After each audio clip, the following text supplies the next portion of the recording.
Hello guys. तो 63 की starting में यहाँ पे हमारे जो चीफ होते हैं वो आए होते हैं यहाँ पे एक बंदे को थोड़ा सुधारने के लिए, क्योंकि वो बंदा अपनी मन की चला रहा होता है और कहता है मैं बस यहाँ पे प्रैक्टिस कर रहा था तो मैं अपनी मर्जी का जो चाहे वो करूंगा। तो चीफ उसे समझाते हुए कहते हैं कि तुम्हें हमारी मदद के लिए ये पावर मिली है, ना कि यहाँ पे अपनी मर्जी का जो करने के लिए। बंदा कहता है कि मैं बस देखना चाहता था मैं कितना ज्यादा पावरफुल हुआ हूँ ये मार्शल आर्ट्स मिलने के बाद। तो वो वहाँ से चला जाता है अपना चेहरा बनाते हुए, और यहाँ पे एक साथी जो होता है कहता है चीफ आपका बहुत बहुत शुक्रिया, अगर आप यहाँ पे टाइम पे नहीं आते तो ये कमीना तो हमें मार ही डालता। तो यहाँ पे वो आपस में लड़ने लगते हैं। हम उस बंदे की छाती में भी देख पाते हैं कि उसकी छाती में भी वही सेम टाइप का वो होता है, कर्स होता है एक तरह से, या जो भी है। ये लोग जो भी मार्शल आर्ट्स का यूज कर रहे हैं वो डिवाइन टेक्निक्स है, और वो डिवाइन टेक्निक्स का बहुत ज्यादा साइड इफेक्ट है क्योंकि वो फेक है। के पास है तो मार्शल आर्ट्स हमारे हीरो जैसी, यानी है जैसे हमारे हीरो के पास वो गार्डियन गॉड्स टेक्निक है ना, बिल्कुल सेम है, बट वो फेक वाली है इनके पास। और जो हमारे हीरो के पास है वो ओरिजिनल्स है। वहीं दूसरी तरफ हमें उसका भी सीन दिखाया जा रहा होता है, जो कि यहाँ पे वही होता है, हुई करके ब्रदर होता है। तो उसका जो ब्रदर होता है वो टकले वाले से कह रहा होता है कि ब्रदर तुम ये क्या कर रहे हो, तुम्हें ये जल्दी से खत्म करना चाहिए, तुम इतना ज्यादा टाइम क्यों लगा रहे हो, क्या तुम्हें लगता है कि यहाँ पे इतने टाइम तक मजे कर सकते हो, यहाँ पे नाइट होने वाली है और तुम यहाँ पे मजे किए जा रहे हो। अब अगर रात हो गई ना फिर उसके बाद तो मैं तुम्हें छोड़ूंगा नहीं, मैं उससे लड़के से पहले तुम्हें मार डालूंगा। अगर ये जो सूरज है वो ढल गया तो उसके बाद तो यहाँ पे हम आगे बढ़ेंगे और तुम्हारे साथ मिल के यहाँ पे काम करना ही पड़ेगा, और फिर इस लड़के को तीनों मिलके गिरा देंगे। अगला कहता है कमीने कही के डैम इट यार, मुझे अकेले इसको हराना था। तो वो कहता है अब बच्चे देख, तूने जैसा कि सुन लिया है, मैं चीजों को ज्यादा लंबा नहीं खींचूंगा, अब मुझे यहाँ पे मजे करना बंद करना पड़ेगा और तुझे जल्दी से जल्दी सुलाना पड़ेगा, नहीं तो फिर मेरे ऊपर बहुत ज्यादा प्रेशर बन जाएगा और मुझे कुछ भी इनाम नहीं मिलेगा पैट्रियाट से। तो यहाँ पे हमारा ओजोंग भी सोच रहा होता है कि वाकई में तब से मेरे साथ सच में ही खेल रहा था। मैं यहाँ पे अपनी स्ट्रेंथ के बारे में देखूँ तो मैं अपनी स्ट्रेंथ को फील करूँ तो मेरे पास टोटली अभी जो बची हुई है वो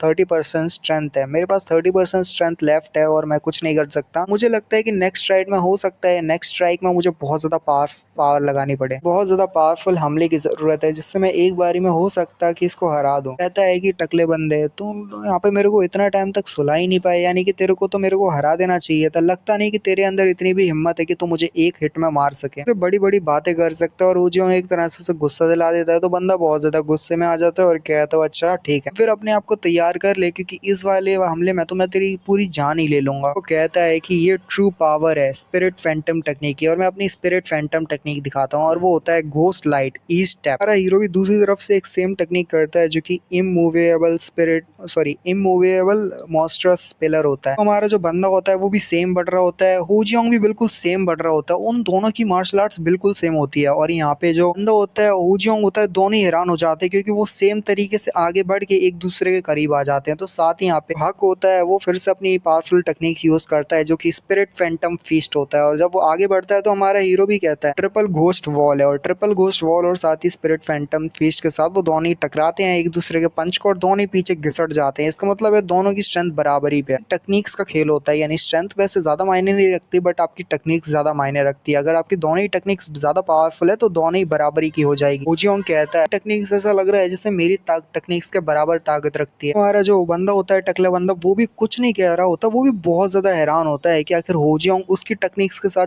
टक्कर कैसे दे पा रहा है। कुछ भी समझ नहीं आ रही होती कि ये लड़के के पास वो टेक्निक्स कैसे है जो बिल्कुल उसी की टेक्निक्स की तरह दिख रही है। तो होजियोंग अपने मन में कह रहा होता है टकला शख्स जो भी है इसकी टेक्निक्स मेरे सिमिलर जैसी है, यानी मेरी जैसी सिमिलर है। यहाँ पे होजियोंग कहता है अब ऐसा मत कहना कि ये, और उसके साथ ही वो टकले बंदे से कहता है कि क्या तुम्हारी मार्शल आर्ट्स मुझे समझ नहीं आ रही कि मार्शल आर्ट्स किस तरह की है, क्या तुमने इस मार्शल आर्ट्स को कहीं से सीखा है। जबकि होजियोंग की अपनी मार्शल आर्ट्स को रिलीज करता है और साथ ही उसकी टर्टल और उसी टर्टल पे एक स्नेक बना हुआ आ जाता है। हमारा जो वो होता है ना टकला बंदा, वो भी अपनी मार्शल आर्ट्स को रिलीज करता है जो कि थोड़ी बहुत सेम होती है हमारे होजियोंग की तरह। उसका भी एक बड़ा सा टर्टल रिलीज हो जाता है, और यहाँ पे हमारा टकला बंदा कहता है, टकले बंदे से होजियोंग कहता है लगता है जैसे वाकई में वही है, यानी फेक जुआन वुड टेक्निक है। वो हमारे हीरो के पास है ना गार्डियन गॉड टेक्निक, बिल्कुल same to same ditto copy but fake है। हमारे होजियोंग के पास ओरिजिनल वन है। उसके बाद हमारा जो होजियोंग होता है वो अपने मन में शुरू कर देता है सोचना, और कहता है कि पास्ट में थोड़ी देर, मतलब पास्ट में इतना नहीं, मतलब थोड़ी टाइम पहले जब मैं ओनजी के साथ फाइट कर रहा था, मैंने ओनजी की भी मार्शल आर्ट्स देखी थी, जो मार्शल आर्ट्स मेरी टेक्निक्स के बराबर थी, यानी उसकी जो सीक्रेट आर्ट्स और मार्शल आर्ट्स थी बिल्कुल मेरी डिवाइन टर्टल टेक्निक है ना,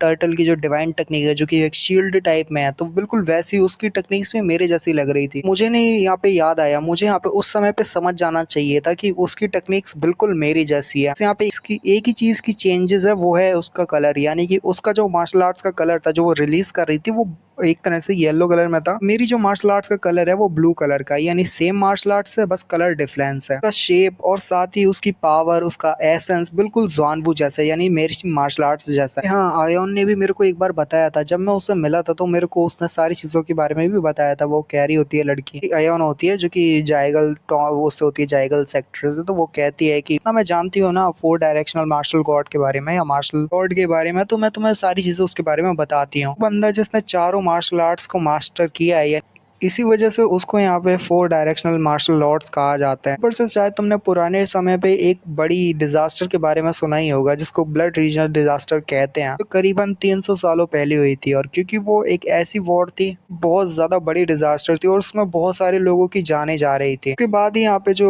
हियोन का वो भाई होता है वो आगे बढ़ता है और कहता है, और हाँ सिस्टर को इस बारे में नहीं पता, बट मुझे भी यहाँ पे एक बात बहुत अजीब लगी, जब यहाँ पे वो जो डिजास्टर था, तो जो ब्लड रीजनल डिजास्टर था ना, उसको बंद करने वाला ही वही इंसान था, यानी कि फोर डायरेक्शन मार्शल एम्परर या martial lord. Fire directional martial lord था ना, उसने यहाँ पे ब्लड रीजनल के अंदर घुस के, यानी ब्लड रीजनल डिजास्टर के अंदर घुस के यहाँ पे उसको पूरी तरह से बंद करवा दिया। यानी वो बंदा इतना शक्तिशाली था कि उसने एक ब्लड रीजनल जैसे डिजास्टर को भी आसानी के साथ बंद कर दिया। यहाँ पे सबसे ज्यादा हैरानी की बात ये है कि ब्लड रीजनल डिजास्टर हुआ ना, तो उसके साथ ही यहाँ पे उसके खत्म होने के बाद ही यहाँ पे गुजू म्योंग क्लैन की शुरुआत हुई। गुजू म्योंग क्लैन को बनाया गया था 300 सालों पहले। जब ब्लड रीजनल डिजास्टर खत्म हुआ तभी गुजू म्योंग क्लैन की शुरुआत हो गई। पे हुजियोंग कह रहा होता है, तो अच्छा ऐसी बात है कि यहाँ पे जब रीजनल डिजास्टर जो सबसे बड़ा डिजास्टर माना जाता था, तो उसके बाद ही गुजू म्योंग क्लैन की शुरुआत हो गई। शायद ऐसा हो सकता है, जो 4 डिवाइन टेक्निक्स है, 4 गार्डियन गॉड टेक्निक है, पूरी तरह से तो ऐसा नहीं था कि यहाँ पे पूरी तरह से गायब थी, बल्कि जो 4 तरह से वो जो मार्शल लॉर्ड था वो एक डिसेंडेंट था उन टेक्निक्स का। तो इसका मतलब है कि एक ही केस हो सकता है। गुजू म्योंग क्लैन के जो एंसेस्टर थे ना, उन्होंने यहाँ पे चीटिंग की और एक तरह से उनकी जो फैमिली थी ने 4 डायरेक्शनल मार्शल लॉर्ड की जो टेक्निक है उसको एक